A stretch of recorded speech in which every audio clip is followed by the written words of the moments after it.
The date is April 12, 1961. Yuri Gagarin, the first person to go to space for the very first time. He experiences extreme environments in space as he goes up and as he goes down. On his way back, he expressed to the world that when he was up there, that the Earth was so beautiful, that we need to preserve it. That's what we wanted to talk to you today about, like how we should go to space, because for too long we have driven everything based on function, right? Engineers designing how we design our space habitat, which help us go up to space and come back alive.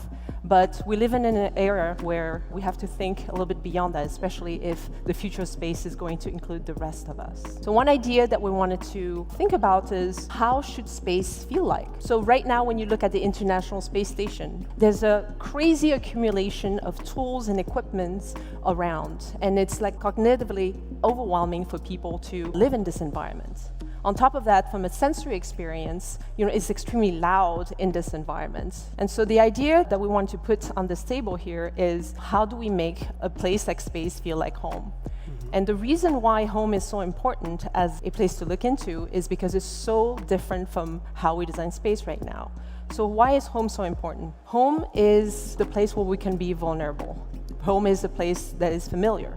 Home is the place that we have personalized for ourselves. The way we've designed space and space environment, as a space architect, I have to design how all of the materials and all of the equipment fits into the environment, whether it's in microgravity or partial gravity on the surface of the moon or Mars. It's very difficult for people to integrate their personalities, their rituals, and their needs in these environments. And so some of the environments are going to be work-related, where scientific experiments are going to happen, whether it's biotech experiments, new material manufacturing, and things like that. And then there are other types of environments that are more personal, like private quarters, where people sleep and where they enjoy personal time.